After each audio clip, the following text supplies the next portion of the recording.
구체적인 갈등 사안도 지금 증가하고 있는데 특히 이제 갈등이 바다 해양에서 굉장히 많은 그 문제를 발생시키고 있습니다. 제가 한 2004년도쯤에 그때도 뭐 어떤 국회 쪽에서 그 당시 이제 간도 문제 뭐 이런 문제가 좀 있지 않습니까? 중국과 이런 문제가 있어서 그것에 대해서 어떻게 좀 대응을 해야 되냐 이런 논의가 좀 있어서 그때 제가 말씀드린 게 그거는 사실은 단기적으로 크게 변화될 수 있는 변수는 아니다. 이 굳어진 거고 앞으로 동북아에서 주된 어떤 국가 간의 이 영유권 문제는 주로 해양에서 발생할 것이다. 이런 말씀을 드린 적이 있었는데 이것이 지금 점점 심각한 문제가 되고 있습니다. 비단 이 우리와 관련된 문제만이 아니라 일단 이제 타이완 문제는 뭐 전통적인 문제니까 제가 뭐 여기서 자세히 말씀드릴 필요는 없을 것 같은데 과거에는 이제 중국도 타이완 문제에서는 장기적으로 해결할 것이다 이런 원칙이 있죠. 단기간에 뭐 성급하게 해결할 것이라고 생각하지 않지만 최근에 이제 중국 내에서 어떤 국력이 강해지면서 타이완 문제에 대한 외세의 개입들에 대한 어떤 그 반대 심리가 점점 강해지고 있습니다. 특히 이제 이번에도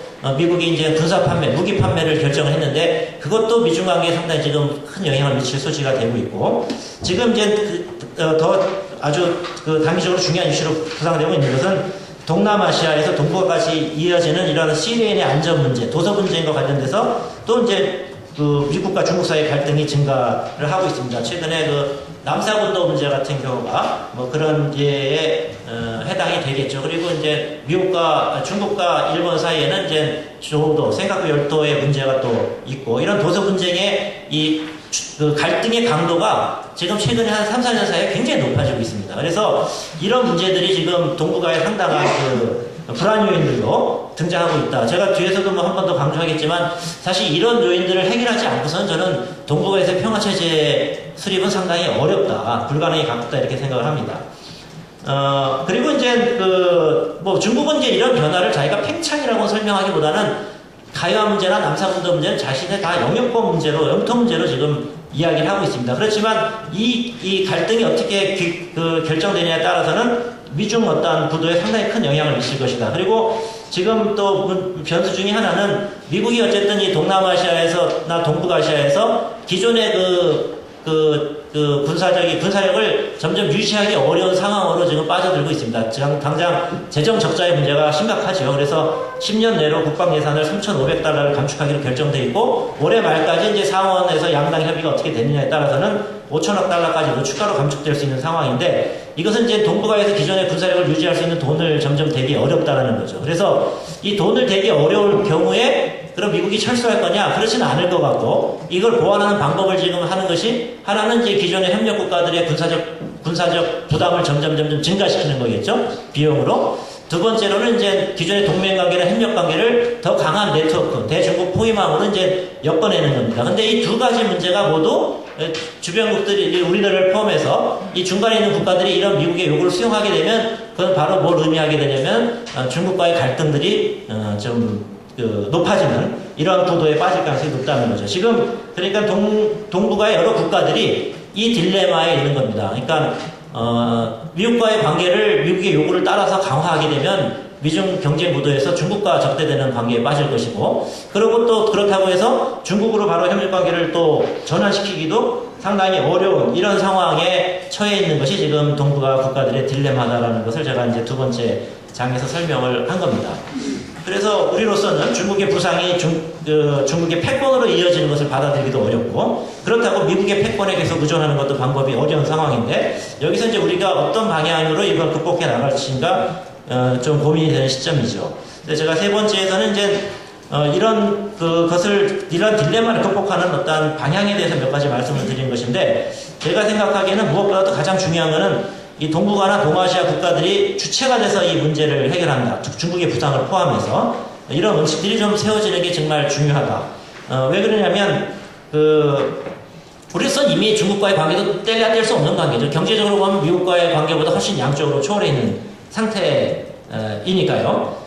그래서 이제 어쨌든 중국의 참여가 이루어지는 방식으로 이 동북아시아 질서를 재편을 해야 되는데 한편으로는 또 우리도 이제 중국에 대한 경계심이 적지 않으니까 이런 새로운 질서의 전환들이 지금 잘 일어나지 않고 있습니다. 근데 이 과정에서 이런 문제를 해결하기 위해서 솔직히 우리가 택할 수 있는 방법은 아까도 앞에서 말씀드렸듯이 중국이 강해지니까 미국과의 전통적인 군사동맹을 더 강화하면은 이 문제를 해결할 수 있지 않겠느냐 이렇게 생각을 할 수 있겠지만 이런 다른 미국의 카드를 활용한다든지 이런 방식은 동북아의 안보 환경을 더 악화시킬 가능성이 굉장히 높습니다. 왜냐하면 이번에 이명박 정부에서도 굉장히 중국과의 관계가 삐걱거리는 가장 중요한 원인 중에 하나가 정권 초기에, 정부 수립 초기에 계속 어떤 이야기가 나왔냐면은 중국을 견제하기 위해서는 미국과의 관계를 강화해야 된다. 미국과의 관계를 강화하면 중국과의 관계를 잘 풀릴 것이다. 이런 식의 어떤 논리들을 많이 구성을 했습니다. 근데 이 이야기를 중국에서 들으면은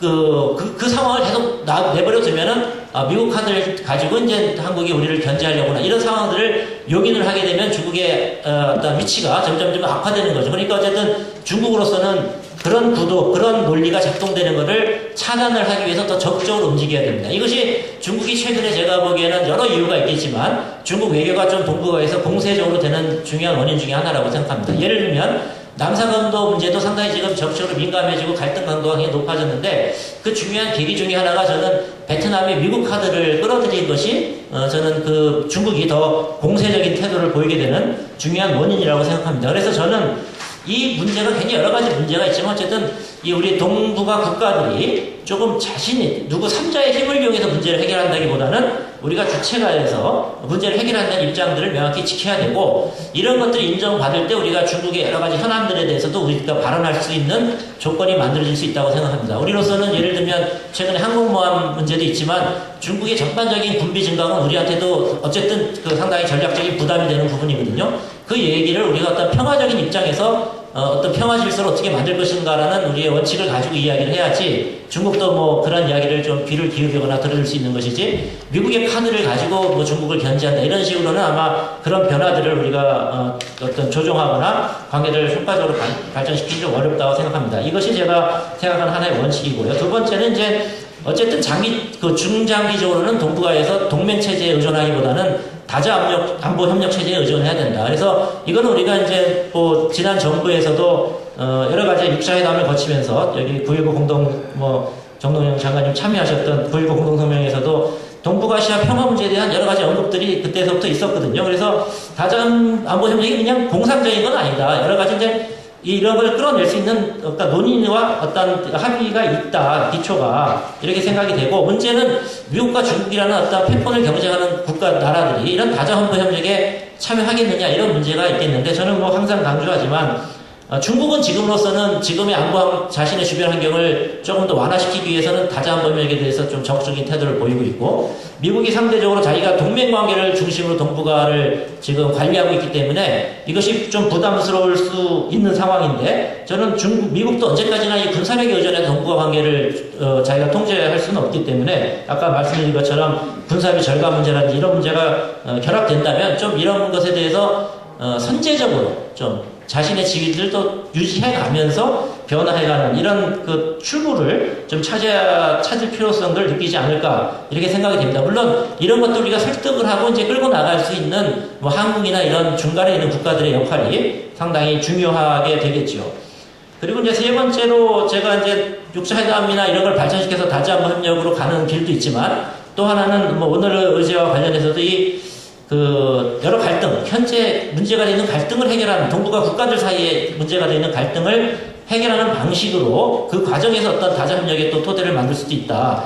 그 중에 하나가 지금 이 해양 분쟁이라고 생각합니다. 이 해양 분쟁은 사실 저는 뭐 배타적 경제 수역 이런 문제는 전통적인 영토 개념이 아니죠. 그러니까 70년대에 유엔 해양법이 발효가 되면서 200캐리가 인정이 되고 이것이 지금 거의 주권적인 어떤 이 전통적인 국민국가의 어떤 권리로 되고 그것이 옛날에 영토 개념만큼 민감한 문제가 돼갖고 지금 군사적 충돌이나 갈등들을 부르고 있는데 이 문제를 어떻게 해결할 것인가. 특히 이제 동북아나 동아시아, 동남아시아 다 똑같이 이 대륙국가, 해양국가가 있지만 이 중간 사이에 그 바다를 다 공유하고 있습니다. 대부분 이 200캐리 수역으로 안 되고 다 겹치기 때문에 거기서 이제 여러 가지 그 경계를 걷는 문제가 나오는데 이 일종의 약간 지중해식으로 되어 있는 이 바다 공간을 평화적인 방식으로 활용하지 못하면은 사실 동북아시아에서나 동남아시아에서나 그 안정적 평화가 만들어지기는 어려울 것이다 이렇게 생각이 됩니다. 그래서 이 문제를 어떻게 풀 것인가에 대해서는 굉장히 좀 창조적인, 특히 시민사회에서 좀 창조적인 아이디어들이 좀 제출이 되어야 될 것이다 이렇게 생각을 하는데, 뭐 저로서는 뭐 하나 생각하면은 이것도 상당히 좀 뭐 민감한 문제가 되겠지만, 사실 이 무인도 또는 이 섬들을 가지고 이 배타적 경제 수역의 경계의 기점으로 자꾸 삼으려고 하니까 이 섬들의 영토 주권에 대한 갈등들이 점점 커지고 있는 문제가 있으니까, 사실 그런 부분들을 기점으로 삼지 않는 어떤 해결 방식, 바다의 경계를, 이런 것들을 좀 찾을 수 있지 않을까 이렇게 생각이 됩니다. 논란이 굉장히 많은데, 뭐 한일 어업협정이라든지 95년도 이것도 사실 이런 문제들이랑 좀 관련이 상당히 되고 있어서, 뭐 제가 오늘 뭐 이거 전문가도 아니고 자세히 말씀드리기는 어렵지만, 어쨌든 이 바다를 어떻게 평화적으로 이용할 것인가에 대한 창조적 해법들을 우리가 좀 만들어야 되는 이 시점이 있다라는 점들은 뭐 확실하게 말씀을 드릴 수 있을 것 같습니다. 그래서 제주도 문제는 뭐 다른 문제 분들이 좀 더 자세히 말씀을 해주시겠지만, 제주도와 제주도 주변 문제도 아마 이런 측면에서 우리가 고려를 해서 미래를 설계를 해야지, 전통적인 군사적 동맹이나 군사적 방식의 문제 해결로는 어떤 해결의 길을 찾기 어려울 것이다 이렇게 생각을 합니다. 예, 이상으로 마치겠습니다. 고맙습니다. 시간을 정확히 20분을 맞춰주셨습니다. 새로운 질서 변동 시기에 동아시아 국가들이 그 어느 한쪽, 중국이나 미국 쪽에 양자택일을 할 것이 아니라 스스로 다자협력 체제를 만들어서 평화 체제를 구축해 나가야 한다라고 하는 이런 말씀이 가장 많이 기억에 남습니다.